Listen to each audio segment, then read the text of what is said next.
Olá a todos e todas, vamos continuar o estudo da lição, agora com o tópico da terça-feira, que tem por título A Luta pela União.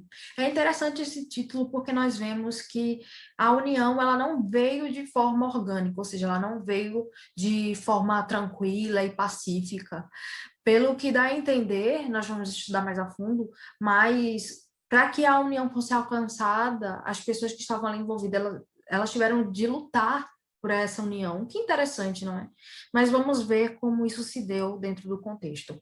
Como a delegação de crentes agiu com respeito à discordância que tinham, e porque isso é importante para todos nós. Em Romanos, é mencionado aqui que o Deus de paciência e consolação vos conceda o mesmo sentimento uns para com os outros, segundo Cristo Jesus, para que concordes a uma boca glorifiqueis ao Deus e Pai de nosso Senhor Jesus Cristo. Ele fala aqui como cerne, como centro da ideia, sendo a paciência e consolação. Então, nós entendemos que se Deus ele teve paciência dos seres humanos, quem somos nós para sermos impacientes com o nosso próximo? E ele exorta a cada um para que tenham paciência e também para que tenham união, né? Para que possam, de fato, concordar. E em Atos, capítulo 15, versículo 6, nós vemos que congregaram-se, pois, os apóstolos e os anciãos para considerar esse assunto. De um lado, vemos, portanto, os fariseus recém-convertidos ao cristianismo e falando sobre a necessidade de circuncisão. E, por outro lado, nós vemos aquelas pessoas que vieram de Antioquia e falando sobre as bênçãos que Deus tinha operado e a conversão, as conversões que tinham sido feitas ali. E, de fato, essas pessoas, elas se uniram, elas tiveram que congregar para falar dessa questão.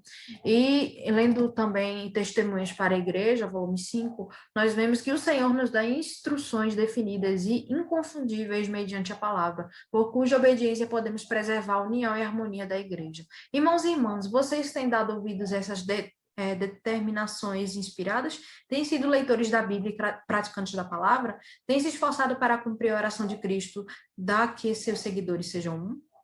É uma reflexão também para nós hoje. A pergunta B. O que Pedro, Barnabé e Paulo testemunharam a respeito da evidência de que o Espírito Santo operava entre os gentios? Mais uma vez, a discussão toda, ela ocorreu pela necessidade ou não da circuncisão e pessoas que realmente tiveram contato com os gentios, eles falaram, no caso Pedro, Barnabé e Paulo. Nós vimos até mesmo nas lições anteriores como isso se deu. E eles realmente tiveram que levantar suas vozes e falarem sobre essa questão. Então, Pedro, ele começa a falar, mencionando que, bem sabeis que já há muito tempo Deus me elegeu dentre vós para que os gentios ouvissem da minha boca a palavra do evangelho e crescem. E Deus que conhece os corações lhes deu testemunho, dando-lhes o Espírito Santo, assim como também a nós. E não fez diferença alguma entre eles e nós, purificando o seu coração pela fé. Agora, pois, por que tentais a Deus pondo sobre a serviço dos discípulos um jugo que nem nossos pais, nem nós podemos suportar? Mas cremos que seremos salvos pela graça do Senhor Jesus Cristo, como eles também. Então toda a multidão se calou e escutava a Barnabé e Paulo, que contavam com grandes sinais e prodígios Deus havia feito por meio deles e entre os gentios.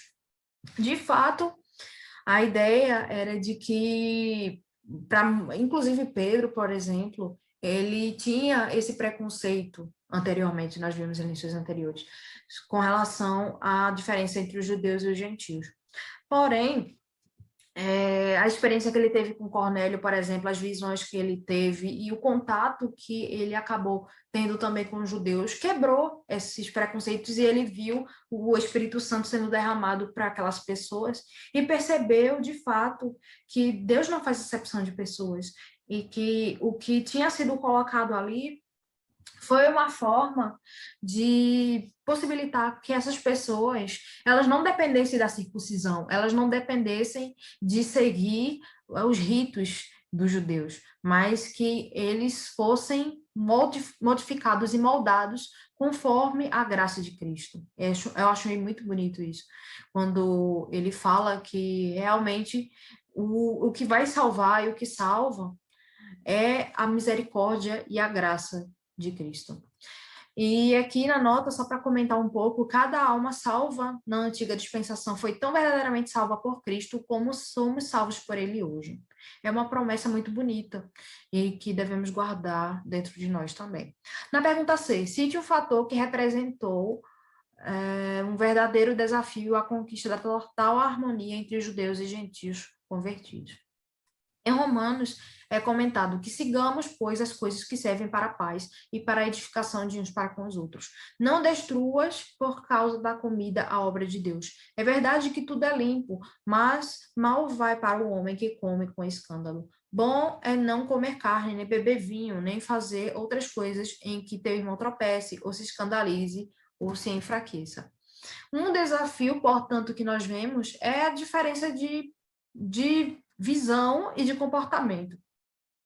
Então, é comentado aqui até na nota, inclusive, que os gentios estavam acostumados a comer carne de animais estrangulados, que era algo que os judeus eles tinham a orientação para não fazer. Mas os judeus haviam sido divinamente instruídos com relação ao alimento que deveriam usar. Quando matavam animais, era específico o fato de que o sangue deveria fluir do corpo. Caso contrário, aquela carne não seria considerada alimento saudável. Deus havia dado essas instruções aos israelitas com o objetivo de preservar-lhes a saúde e força. Os judeus consideravam pecado usar o sangue como item da dieta, pois entendiam que o sangue era a vida, e seu derramamento ocorria em consequência do pecado.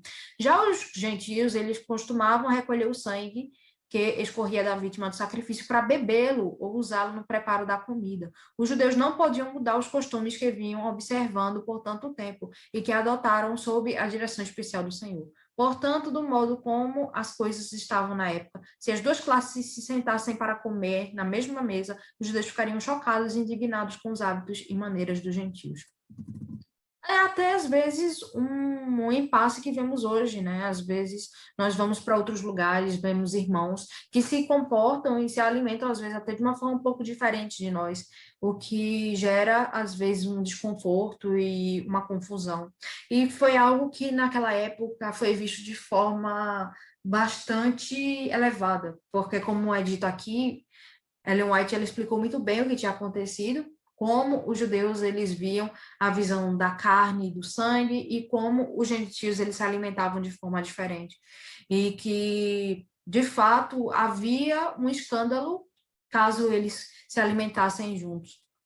E, enfim, como unir essas pessoas, como fazer com que esses dois grupos de pessoas pudessem se unir por uma mesma causa, pela causa de Deus. E como hoje nós podemos nos unir com irmãos de outros locais, que às vezes têm outras visões. Por exemplo, é bem interessante quando você vai e tem contato com pessoas do leste europeu, com irmãos, eles acham que o batismo ele não é válido quando ele é feito em uma piscina, por exemplo. Então, quando há uma conversa entre pessoas, por exemplo, do Brasil e irmãos do leste europeu, há essa discussão, porque para eles o batismo ele é só válido quando ele ocorre num rio, e num rio limpo e tudo, algo que para nós é diferente. É um exemplo bem simples, mas ele traduz muito bem conflitos que podem existir de pessoas que vivem em locais diferentes e que vivem em realidades diferentes. E fica a pergunta que vai ser, talvez, mencionada no próximo tópico. Como fazer com que esses dois grupos de pessoas, os gentios e os judeus convertidos, eles cheguem no acordo? E como nós hoje podemos também conviver com outras pessoas, com outros irmãos que possuem ideias diferentes das nossas. Então, que Deus possa nos capacitar para que possamos, de fato, ter isso em nossa mente, possamos pensar como podemos conviver com pessoas e possamos ter essa ideia de converter almas para a causa de Deus.